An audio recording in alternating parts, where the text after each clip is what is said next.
Ah, d'accord. Voilà, Ça s'appelle comment? Donc, Une... carcinose péritonéale. Donc, il y a des nodules. Donc il y a des nodules au niveau du péritoine qui agglutinent plus ou moins C'est ça. les anses grêles. Et qui gênent l'évacuation de l'intestin. Alors, qui gênent l'évacuation de l'intestin, qui entraîne une réaction inflammatoire qui est à l'origine du ventre un petit peu gonflé. Voilà, à l'origine de l'acide. Hein, c'est ça. Alors, quelqu'un m'a donné une acupuncteur que j'ai eu pendant des années, parce que vous voyez, je suis quand même vigilante, qui m'a dit que il y avait un produit, c'est une plante, je ne sais plus le nom, qui diminue l'acidité. Mais je ne sais pas à quel rythme, donc je ne l'ai pas encore pris. Bon. Par rapport à la médecine traditionnelle, il faut déjà qu'ils essayent de déterminer quel est le point de départ. Donc, a priori, pensez à l'ovaire. Oui. Bon, mais ça, je pense que ça va être confirmé par la biopsie. A priori, c'est le cas, hein. C'est l'ovaire. Mais Franck, après, ne dis pas ce qu'ils sont a pas priori, dit de façon ferme. moi, j'ai eu le docteur Bonsoir ce matin, elle m'a dit que c'est un cancer de l'ovaire et que ce qu'on ne sait pas, c'est l'étendue. Voilà. Donc, ce qu'ils vont vous proposer, c'est une chimiothérapie, c'est évident. Je sais, mais j'ai 80 ans et je ne peux pas, sauf quelque chose qui me proposerait en douceur, à voir. Alors, ceci dit, ce que vous pourriez faire, déjà, il faut voir le type de radiothérapie. Alors, parce que la chimiothérapie aujourd'hui n'a plus rien à voir avec ce qu'elle avait. Je sais. Actuellement, on utilise des produits qui sont beaucoup moins nocifs. Je sais. Et en plus, alors, mon point de vue, je n'ai pas votre expérience, mais j'ai quand même 35 ans de pratique de la médecine. Régler, vous guérir uniquement avec les médecines alternatives dans votre situation actuelle, ça me paraît quand même compliqué. Pour une raison simple, c'est que, comme vous le savez, toutes ces techniques utilisent les propres ressources de l'organisme. Que ce soit l'acupuncture, l'homéopathie, la médecine énergétique, on utilise les propres ressources de l'organisme pour l'amener à s'auto-guérir. Bon. En vieillissant, ces capacités sont diminuées, c'est-à-dire que c'est très difficile de stimuler et vous savez très bien que toutes ces techniques marchent beaucoup moins bien à partir d'un certain âge. Mais elles passent aussi par l'état d'esprit. C'est vrai, mais encore faut-il que l'organisme soit capable d'avoir les défenses immunitaires qui vont faire qu'on va combattre. Ce qui est pas... Et ça, ils n'ont pas parlé d'immunité, vous savez. Voilà, c'est pour ça que toutes ces techniques-là, ça marche admirablement chez les enfants, ça marche admirablement chez les jeunes, et plus on vieillit, et plus c'est difficile. Alors, Par contre, attendez, après je vous dis. Par contre, en fonction de la chimiothérapie qu'ils vous proposent, les médecines alternatives peuvent considérablement réduire les effets secondaires et vous aider à les supporter. Donc à mon avis, elle est là la voie. C'est d'accepter, de discuter éventuellement de la chimiothérapie la moins agressive et d'avoir recours à tout le reste pour vous aider à supporter et pas avoir d'effets secondaires et arriver à traiter le problème. Alors, j'insiste sur une chose. C'est relatif, mais enfin bon. Moi, je vous dis, j'ai quand même une structure qui est vraiment très puissante. Puisque jusqu'à 80 ans, rien. Bon, ce que je veux dire, c'est que pourquoi j'ai dit non chimiothérapie et intervention. Il y a une raison très simple à comprendre. C'est que moi, à cet âge-là, je n'ai pas envie de terminer ma vie en petits morceaux. Ça veut dire quelqu'un de faible, quelqu'un de... Ah mais j'ai maigri, mais d'accord. J'ai l'expérience d'infirmière. Je veux dire, à cet âge-là, ça devient une morte vivante. Alors, l'intervention chirurgicale, dans votre cas, dans la mesure où il y a une carcinose péritonéale, elle est exclue. Ça, ils ne vont même pas vous la proposer. Il reste la chimio. La chimio, vous savez très bien comment ça se passe. La chimio, elle commence par tuer le cancer et ensuite, elle tue le patient. Mais dans un premier temps, elle tue le cancer. C'est-à-dire que dans un premier temps, il y a un effet au niveau de la tumeur et il y a peu d'effets secondaires. Et il y a un moment donné où il commence à y avoir des effets et à ce moment-là, il faut arrêter. Donc, vous vous engagez à rien. Vous démarrez la chimio, vous voyez.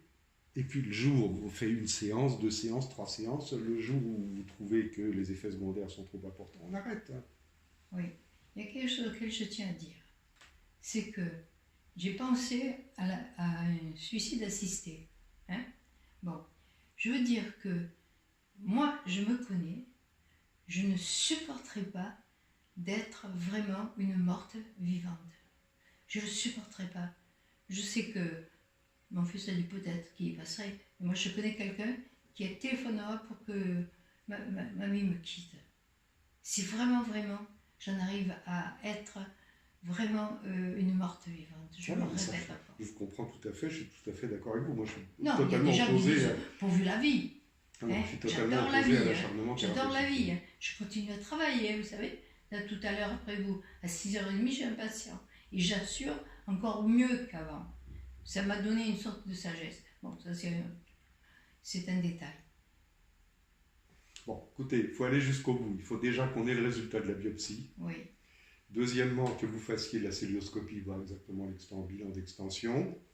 Et là, ils vont vous proposer une chimio. À ce moment-là, on se revoit avec le protocole de chimio qu'ils vous proposent et on prend la décision ensemble. Oui. En sachant qu'il y a des possibilités de neutraliser les effets secondaires de la chimio. Il faut essayer. Hein? Pour moi, il n'y a pas d'autre alternative.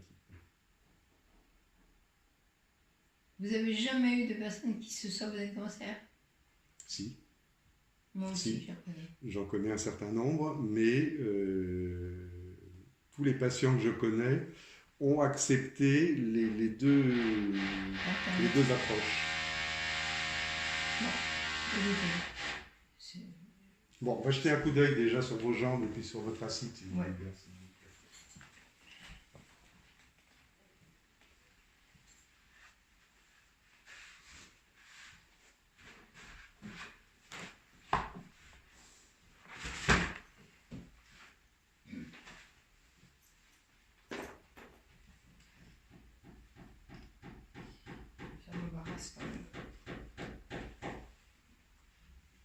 Est-ce que tu veux que j'aille dans la salle d'attente? Attends. Est-ce que tu préfères? On ne peut plus garder le feu là. Oui, parce que j'ai tendance à avoir froid. C'est bien parce que vous comprenez vite, ça ne m'étonne pas.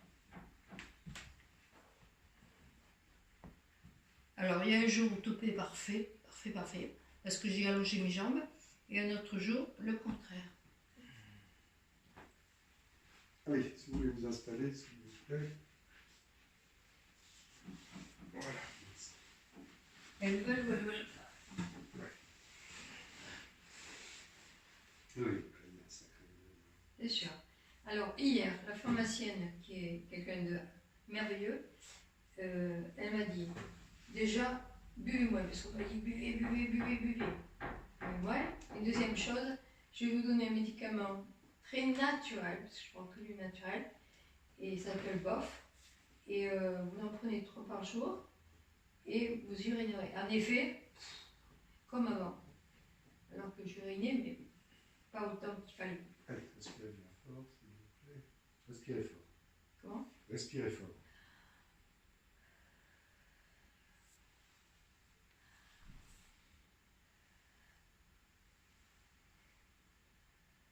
Il y a rate et vésicule biliaire qui sont déficientes. La rate, je la sens. Et l'estomac l'été, mais elle n'est plus. Alors j'ai des petits rejets, il n'y en a plus. Mais ce qui est difficile, c'est l'expulsion des aliments. J'y arrive quand même.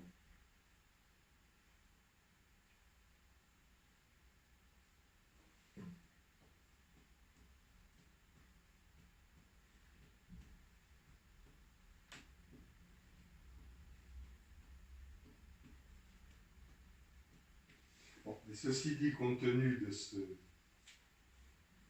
l'importance et de la structure de cet œdème, il y a un petit moment que ça évolue quand même. Il y a combien de temps vous avez cet œdème? Ça fait une quinzaine de jours. Et les jambes n'avaient pas commencé à gonfler avant déjà? Non, pas du tout. Oh, quand j'étais infirmière, ça arrivait quoi. Ah oui. C'était la lymphe surtout. Et les veines n'étaient pas merveilleuses. Mais enfin, ça allait quand même. Hein. Bon. Écoutez, il faut voir le protocole, le degré d'extension, et puis le protocole de chimio qui vous propose. D'accord. Qu'est-ce que vous pensez? Bon, vous me direz plus que vous allez faire aussi homéopathie, peut-être, non? Parce qu'elle m'a dit il fera les deux. Non? Ça, par exemple, pour que l'eau soit bien éliminée, bof, je peux le ferai encore. Si vous voulez, le problème de l'élimination de l'eau, c'est un obstacle mécanique. Ça bloque ici au niveau du petit bassin, donc ça empêche le drainage en amont du système, du système en aval. Je sais, donc, mais en tant attendant... qu'on n'a pas levé l'obstacle, c'est pas... En attendant, si le rein marche mieux, quand même... En l'état actuel des choses, il n'y a que la chimio qui pourra réussir. Donc une fois que la chimio sera faite, déjà... Il faut déjà qu'on ait un bilan d'extension et qu'on sache quelle est la nature de la tumeur. À partir de là, on va voir. Mais c'est pour ça que je fais le système Célio. Voilà, parce que si, en fonction du type de tumeur, on pouvait avoir recours à une forme d'immunothérapie, c'est-à-dire les nouveaux produits qui sont hyper ciblés, là on a des résultats rapides avec un minimum d'effets secondaires. D'accord. C'est plus les anciens cisplatinum, machin, qui étaient vraiment délétères. Alors j'ai une question. Comme vous savez, je me fie à mon intuition. Comme j'ai une grande confiance en vous, puis en d'autres personnes, bon, mais pas mon médecin généraliste que j'ai vu juste pour la bonne cause. Je pense que vous pouvez, je vous donne l'autorisation parce que je suis quelqu'un de très déterminé, je vous donne complètement l'autorisation de pouvoir être dans l'histoire pour donner votre avis. D'accord. Parce qu'on pourrait dire Roméo. Et puis... Vous voyez ce que je veux dire? Oui, oui. Bon, maintenant il nous faut les éléments. D'accord. Alors, en homéoblastite, est-ce qu'il y a quelque chose qui n'est pas clair dans tout ce que j'ai dit? Ah non, c'est très clair. Hein. C'est pas clair? C'est très très clair. Ah, d'accord. Très clair.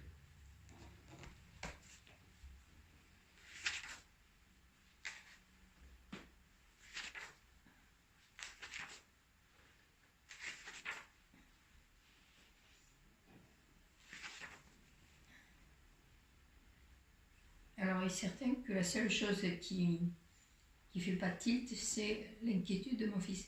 Mais comme je me mets à sa place, j'ai cette possibilité, eh bien, j'accepte que ça crée vraiment un grand trouble. Mais il sait très bien que quand il me parle en me disant que j'ai pas raison, enfin, il ne dit pas comme ça, il dit gentiment que je devrais être beaucoup plus vigilante, que je devrais, je lui demande, s'il te plaît, respecte-moi. Je sais où je vais. J'aime trop la vie. Je ne veux pas empiéter sur ma vie. Je ferai ce qu'il faut faire, mais que si je le décide. Donc c'est difficile pour un fils. Mais c'est comme ça, il a cette mère, il n'a pas de chance, mais c'est comme ça. Je veux bien faire un effort, mais j'ai déjà un effort, et encore, un effort à surmonter ce qui se passe, encore que, vous savez, l'obstacle, il y en a qui seraient déjà complètement sous terre. Moi, non. Et ce désir de vivre, je ne quitte pas. Et si on me dit, c'est parce que tu n'as pas tout à fait envie de vivre, alors là, il n'y a pas plus mortifère que d'entendre ça. Parce que c'est pas vrai. Je te le répète, Franck. Ne dis pas tant mieux. Dis je te crois, c'est tout. Je te crois. Parce qu'alors tu ne me connais pas. Je te crois. Je t'oblige pas à me dire je te crois, hein, mais je préfère même je le sais. Et ne l'oublie pas. Je le sais. Ne l'oublie pas. C'est dur pour toi, mais c'est dur pour moi de savoir que cette inquiétude, c'est moi qui te l'envoie. Et je peux rien, hein, je serais à ta place, ce serait pire.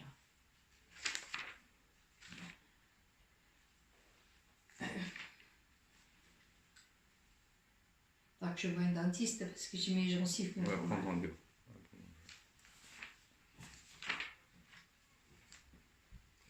Le docteur Staban, qui est rue du Tour. J'ai fait tomber ma veste. Oui, l'autre. Elle est derrière. Merci.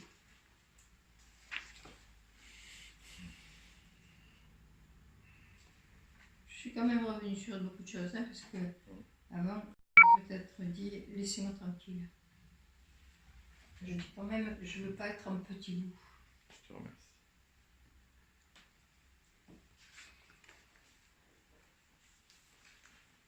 Je sais bien que j'ai une grande force.